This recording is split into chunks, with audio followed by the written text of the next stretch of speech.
Hey everybody, this is Mark Severance, the Director of Cloud Sales for RKL eSolutions, a consulting firm that focuses on helping entertainment companies, growing entertainment companies, to automate their accounting and finance departments. Today I'm pleased to have Brett Abbey, the CFO at Mob Scene, with us, and we have a chance to pick his brain a little bit and understand how he and the folks at Mob Scene are navigating this really difficult time. So Brett, why don't we start off today with you telling us a little bit about your history in the industry and specifically your role at Mob Scene. Of course. Thank you, Mark. Appreciate that. So my name is Brett Abbey. I'm the CFO of Mob Scene, one of the leading entertainment marketing agencies in Hollywood and probably in the world. I've been with the company for the last 2.5 years, really overseeing finance, IT, HR, risk, legal, all the suit and tie stuff in an entertainment marketing company, if you will.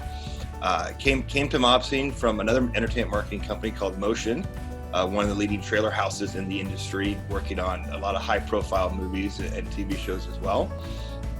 But kind of throughout my career, I've bounced between the large studios like a Warner Brothers and Walt Disney into some of these smaller entrepreneurial marketing agencies like a Trailer Park, Motion, Mob Scene, really kind of bringing big company discipline and training and techniques to the creative environment.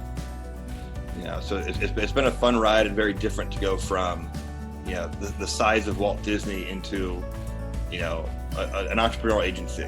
Mob Scene's been around for 15 years, really starting with the idea to create marketing content on set with film and TV. So we very commonly partner with producers, directors, actors, actresses, studio executives to go on set as films are being shot and made, or TV shows, be in production, and we create content from that. We interview the directors, we interview cast and crew, we interview various people associated with the property, and create stuff to get people excited about it. Now, by people, I mean it could be B2B, studios selling to distributors. It could be B2C, the movie trailers that we all see before a movie, or we used to see before a movie when theaters were still open. But it really gives us the ability to create our own content, write it, script it, produce it, and then send it through our post-production engine consisting of editorial, graphics, music, and finishing to create really amazing kind of pieces to get people excited. And this kind of goes back into February. I believe Mission Impossible was one of, if not the first movie to shut down production as they were shooting in Venice. As all of this started to happen, Venice became the hot spot for the coronavirus. Shortly thereafter, James Bond, I think, was the first major movie to at least delay their release. Obviously, a huge international draw as the Chinese theater started to close. They then shifted. It's then continued to change. I think a lot of us have probably followed Trolls. Those of us with kids, I'm sure, rented it and probably then bought it just to give our kids something to do as a direct-to-video purchase. And it's still happening. And for Mob Scene, as I mentioned, we really, we thrive on set in many cases, but there's really no sets to work on right now. And so it's really about how do we change that and how do we adapt to it. And we are starting to see some restarts of production. At the same point, we are experimenting with remote production.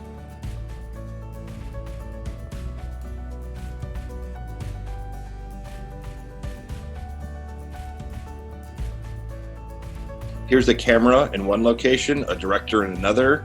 Maybe there's some other talent around the world doing it from home. And yet we're all going to engage and collaborate and make something with this. Maybe it's an interview, a scene, something to get people excited. And that's what we kind of have to do. So it's been a crazy change. I think tied to that as well, we're all working from home. I mean, we're just like everybody else. So kind of switching to the more operational sides of the business, an accounting department that's paperless and remote. We don't have an invoice basket full of checks that need signatures anymore because you can't have that. So it's been fun. It's been exciting. It's interesting to adapt to new changes and to new obstacles and challenges, and we'll kind of see what happens. Tying into what we use Intact for, it's the center of our tech stack. So had we not done this over a year and change ago, we could be, struggling infinitely more than we are. We were able to go fully remote, fully cloud-based, pretty much overnight. We grabbed a laptop and went home, and now we're fully functioning And however long this thing's been going on, 100 some days, I've yet to find a reason I have to go to the office. Everything's remote, which I think is great. I think tied to that is how fast can we go paperless.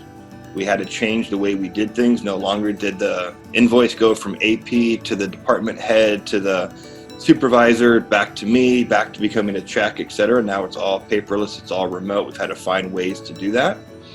I think for me, at least, one of the most interesting changes that we've made is, while we still obviously have GAAP financials, you report EBITDAs and margins and things like that, the leading bullet point is cash. That you go back and say, cash is king, right?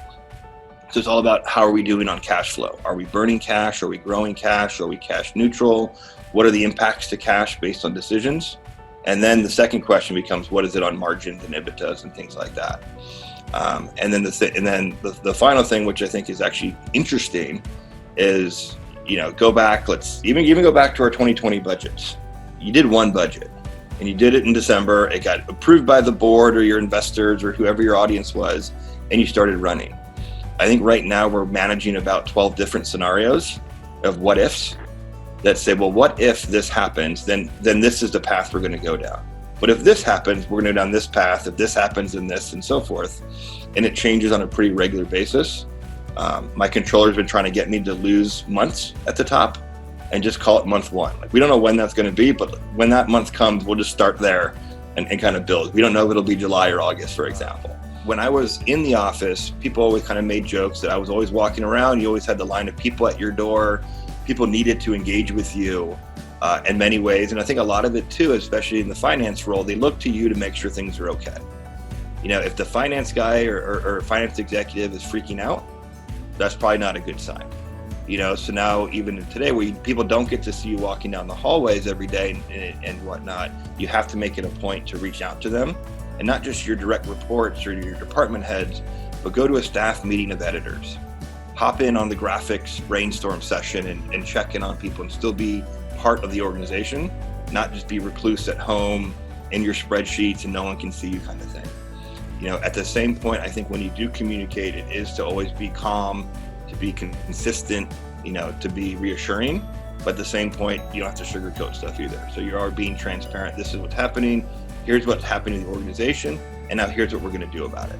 So it's been pretty dynamic. It's been a pretty challenging time, but I think it's a great opportunity to really hone in on this stuff, with your teams, be it inside of accounting or even to your other department heads and whatnot, to really get involvement and transparency as we go through this pandemic.